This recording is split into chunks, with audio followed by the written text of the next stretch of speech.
नमस्कार, नमस्ते बिहार में राहुल ओझा आपके साथ। बड़ी खबर मुजफ्फरपुर से आ रही है, जहां बेखौफ बदमाशों ने एक ज्वेलरी दुकान में लूटपाट के दौरान कई राउंड फायरिंग भी की है।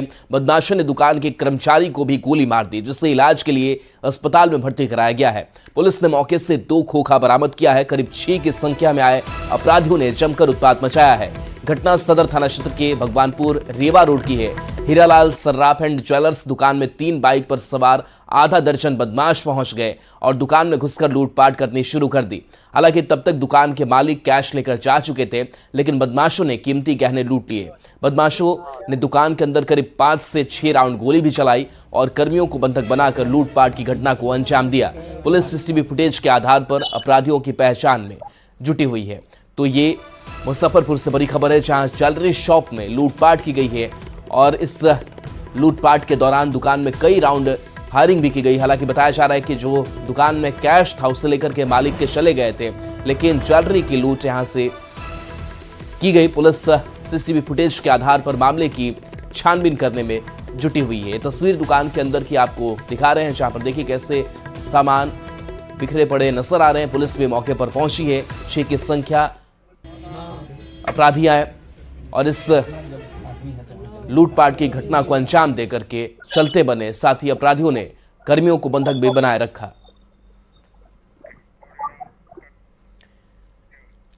समस्तीपुर के ताजपुर थाना इलाके से एक दिल दहला देने वाली तस्वीर सामने आई है। पूरा मामला ताजपुर हॉस्पिटल चौक की है, जहां एक महिला दुकानदार जो भीषण ठंड के कारण दुकान के अंदर में ही अलाव जलाए हुए थी, उसी वक्त अलाव में जल रहे आग की चपेट में आ गई और अचानक वह धू धू कर जलने लगी। इसके बाद महिला जान बचाने के लिए इधर उधर भागने लगी। इस घटना का सीसीटीवी फुटेज सामने आया है। जख्मी महिला को अस्पताल में भर्ती कराया गया है, जहां से स्थिति की गंभीरता को देखते हुए उसे सदर अस्पताल भेजा गया।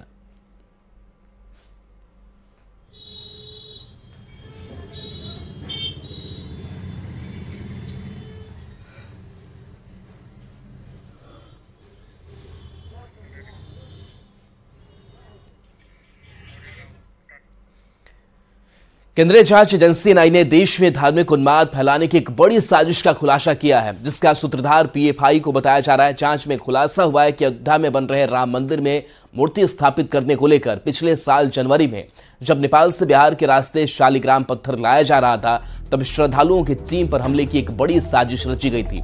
पीएफआई से जुड़े मोहम्मद याकूब खान उर्फ सुल्तान उर्फ उस्मान ने हमले की साजिश रची थी और हमले के लिए हथियारों की भी व्यवस्था की गई थी। धर्म विशेष के कुछ सिरफिरे युवाओं को हमले के लिए तैयार किया गया था, ताकि बिहार से लेकर उत्तर प्रदेश तक दंगा भड़काया जा सके।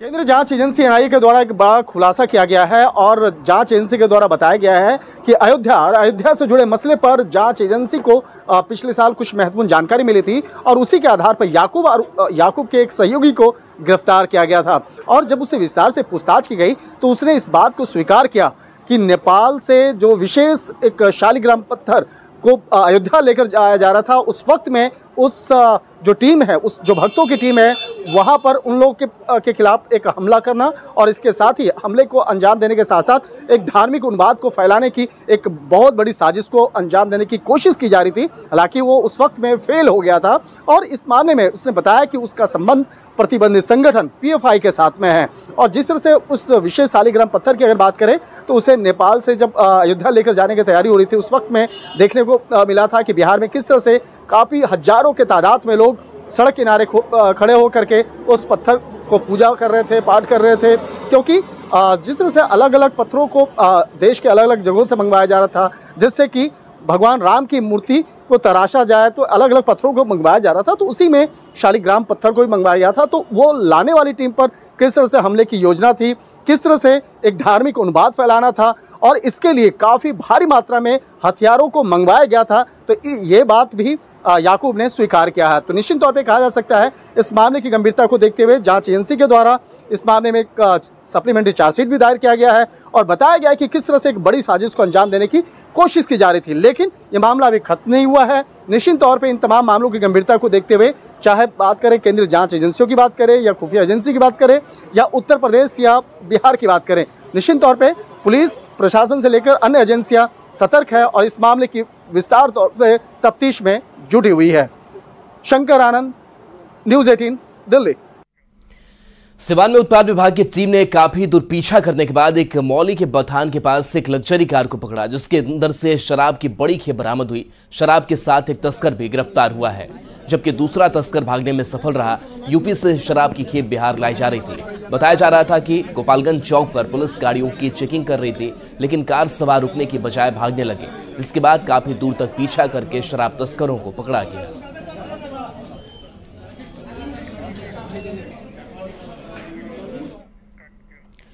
शेखपुरा में शराब माफिया ने उत्पाद विभाग की टीम पर हमला कर दिया। घटना बरबीघा थाना क्षेत्र के रामपुर सिंताय गांव की है। पुलिस को सूचना मिली थी कि गांव में देसी शराब बन रही है। छापेमारी करने पहुंची पुलिस पर शराब के धंधेबाजों ने हमला किया। पुलिस की एक बाइक भी क्षतिग्रस्त हो गई। हालात बिगड़ने पर विभिन्न थानों की पुलिस की मदद से 4 लोगों को गिरफ्तार किया गया, जिसमें एक महिला भी शामिल है।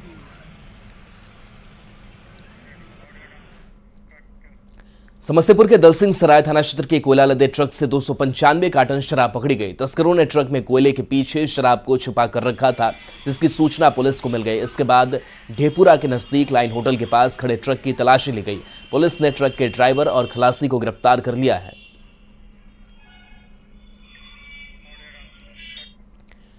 मुंगेर में गहनों की दुकान में भीषण चोरी हुई है। चोरी की घटना नया रामनगर थाना क्षेत्र के नवागढ़ी के पूजा ज्वेलर्स में घटी है। दुकान का शटर काटकर नकाबपोश चोर लाखों रुपए कीमत के सोना चांदी के जेवरात लेकर फरार हो गए। चोरी के पहले चोरों ने सबसे पहले सीसीटीवी कैमरे को तोड़ा, जिसका सीसीटीवी फुटेज सामने आया है। पुलिस मामले की जांच की बात कह रही है।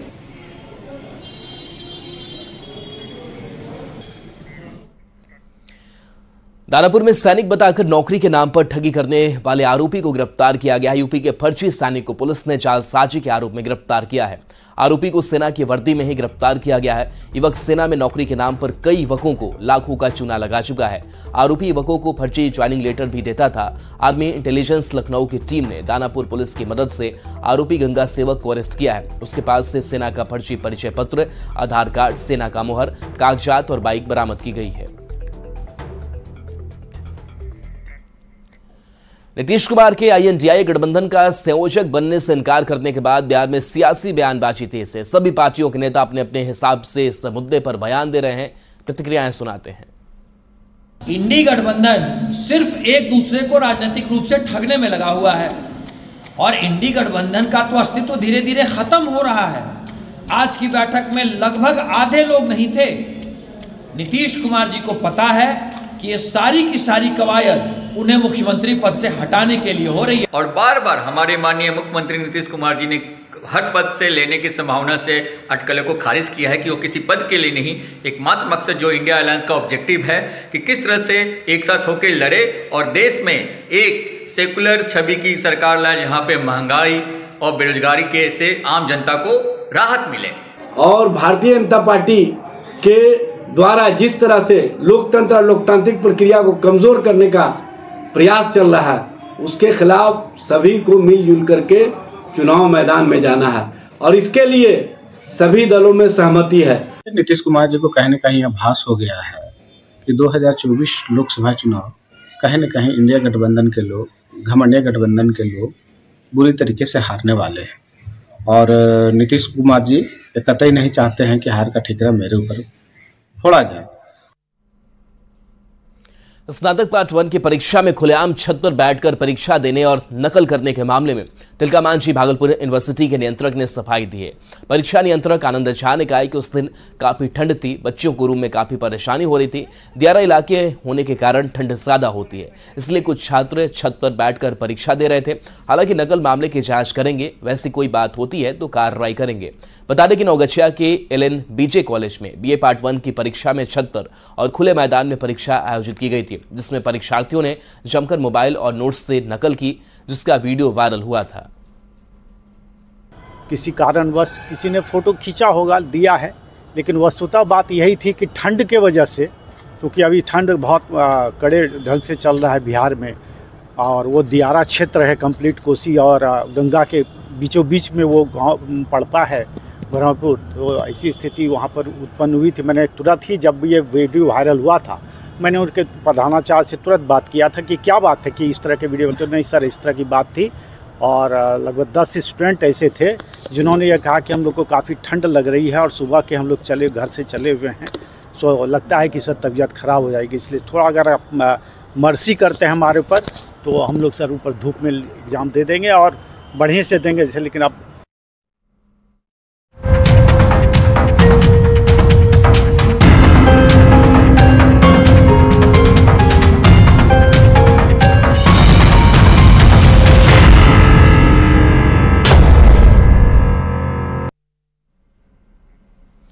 बिहार में कड़ाके की ठंड पड़ रही है। मुजफ्फरपुर में भी सर्दी का सितम जारी है। ऐसे में तमाम लोग सर्दी से बेहाल हैं। वहीं रिक्शा वालों की जिंदगी बेहद कष्टदायी हो चुकी है। मुजफ्फरपुर के इमली चट्टी सरकारी बस स्टैंड के बाहर कई रिक्शा वाले इस ठंड में ठिठुरते हुए सवारी का इंतजार करते नजर आए। संवाददाता प्रियांक सौरभ की रिपोर्ट देखिए। बिहार में कड़ाके की ठंड पड़ रही है। ठंड का सितम लगातार जारी है। जो लोग हैं वह ठंड से बेहाल हैं। इस वक्त हम मुजफ्फरपुर में बस स्टैंड के नजदीक है, इमली चट्टी बस स्टैंड के नजदीक, और ठंड से आम लोग परेशान हैं। खासकर जो रिक्शा चालक है, जो रिक्शा चलाते हैं, जिन्हें हाथ से हैंडल पकड़ना पड़ता है, उन्हें काफी परेशानी का सामना करना पड़ता है। क्या कहेंगे, ठंडा लग रहा है? जी जी बहुत ठंडा पड़ गया है। जी ठंडा पड़ गया। दिक्कत होता होगा काम करने में? हाँ, रिक्शा कैसे चलाते हैं? नहीं चलाएंगे, खाएंगे कहाँ? ठंडा बहुत है। ठंडा लगता है? ठंडा लगता है, कैसे बड़ा दिक्कत है। हैंडल पकड़ना पड़ता होगा, कैसे पकड़ते होंगे फिर? केकुर जाता है, हाथ कठुआ जाता है। सर्दी का सितम जारी है। ऐसे में आम लोग परेशान हैं। रिक्शा चालक भी इस ठंड की वजह से बहुत ही ज्यादा बेहाल हो चुके हैं। मुजफ्फरपुर से न्यूज़ 18 के लिए प्रियांक सौरभ। शेखपुरा में कड़ाके की ठंड पड़ रही है। प्रशासन ने गरीबों के लिए रैन बसेरा का इंतजाम किया है, लेकिन प्रचार प्रसार नहीं होने से रैन बसेरा में एक भी गरीब नहीं है।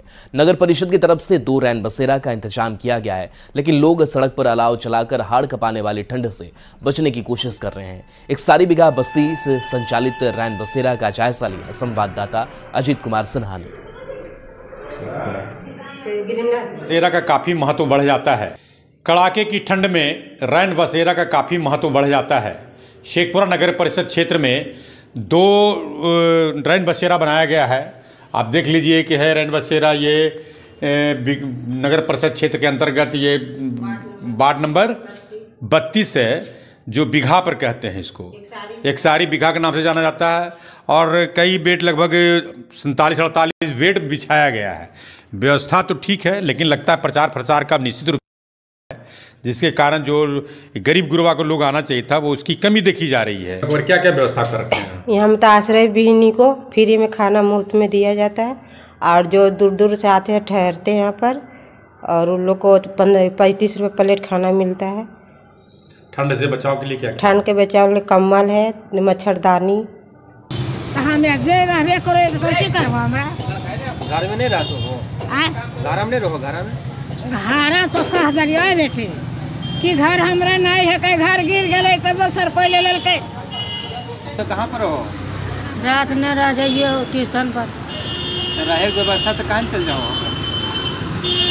देखल नहीं ना, फिर नहीं पता आपको कहाँ पर? सर बेला में जी सर जो है हमारा मांगने में क्या करते हैं? सतुरा में जो है यहाँ पर मांगने आए हैं, मांग के खाते कमाते हैं। अच्छा जी।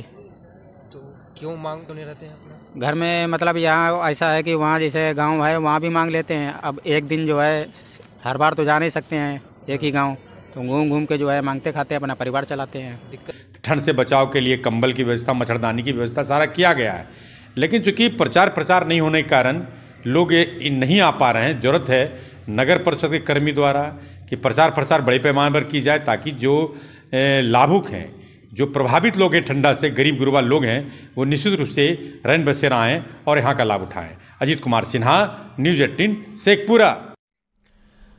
रोहतास का डेहरी विधानसभा इन दिनों काफी चर्चा में है। विधायक फतेह बहादुर सिंह इन दिनों हिंदू देवी देवताओं और मंदिरों को लेकर अपने विवादित बयान से चर्चा में हैं, लेकिन उनके विधानसभा क्षेत्र में गरीबों का हाल बेहाल है। डेहरी के शहरी क्षेत्र में स्थित महादलित बस्ती में लोगों को बुनियादी सुविधाएं भी नहीं मिल रही है।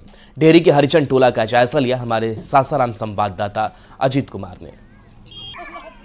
रोहतास जिला का डेहरी ऑन इन दिनों काफी चर्चा में है। कारण यह है कि यहाँ के जो विधायक हैं और राष्ट्रीय जनता दल के फतेह बहादुर सिंह का ये इलाका है, और पिछले 3.5 सालों से फतेह बहादुर सिंह इस इलाके का नेतृत्व करते हैं। और ये हरिजन टोला है, आप देख सकते हैं किस प्रकार यहाँ के लोगों की जिंदगी कटती है।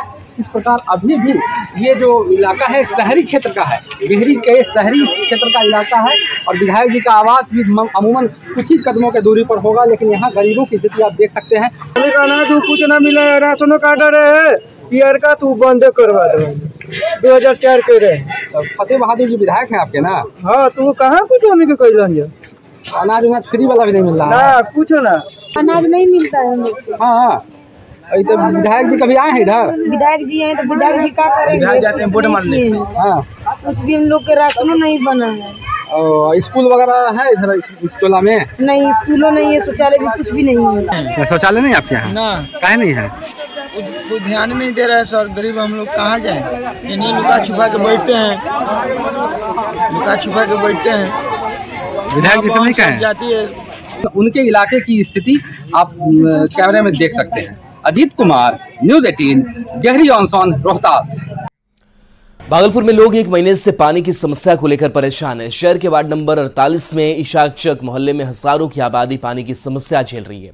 दरअसल भोलानाथ फ्लाईओवर के निर्माण का काम चल रहा है। फ्लाईओवर के निर्माण की वजह से पानी का पाइपलाइन ध्वस्त हो गया है। मोहल्ले में एक महीने से पानी नहीं आ रहा है। शिकायत के बावजूद समाधान नहीं निकला है। लोग कड़ाके की सर्दी में घरों से निकल पड़ते हैं और पानी की जुगाड़ में लगे रहते हैं। जायजा लिया संवाददाता आशीष रंजन। अभी हम खड़े हैं इशाक चक मोहल्ले में और यहाँ पर जो है भोलानाथ पुल फ्लाईओवर का काम चल रहा है और जिसके कारण जो है पाइप जो है पानी का वो फट चुका है और पिछले कई दिनों से जो है पानी की समस्या है मोहल्ले में। आप देख सकते हैं कि किस तरह से घर के सामने में जो है पानी भरने के लिए लोगों की भीड़ खड़ी है। पानी का सर दिक्कत हो रहा है। यहाँ से पुल गड़ा है, यहाँ से हम लोग को पानी नहीं मिल रहा है। इधर से पानी लाते हैं, उधर से पानी लाते हैं, कोई पानी का समस्या नहीं कर रहा है। कितना दिन से है? 1 महीना हो गया सर। हाँ, 1 महीना हो गया सर। बहुत दिक्कत है सर, पानी के लिए तो हम लोग भोर होता है पानी का इंतजार करते हैं, पानी नहीं हो रहा है हम लोग को। बहुत दिक्कत होता है पानी के लिए। देखने आया कोई नहीं, सब तो भीड़ लगा हुआ है यहाँ पर, कोई नहीं आता है कि हाँ पानी दें जरियो से, कोई भी नहीं सुन रहा है। पुलों वाला को बोले तो पुल वाला बोलता है कि एक बार करेंगे, ब्लू कलेक्शन तोड़ दिया, उजर का भी तोड़ दिया है, कोई सुनवाई नहीं हो रहा है हम लोग को। सुबह से ही लोग पानी के लिए घर के सामने खड़े हो जाते हैं और घर में जो है बोरिंग लगा हुआ है, जिसके कारण वो सभी को पानी देने का काम कर रहे हैं, जिससे लोगों को किसी तरह से राहत मिल सके। लेकिन प्रशासन की ओर से कहीं से कोई व्यवस्था अभी तक नहीं की गई है। आशीष रंजन, न्यूज़ 18, भागलपुर।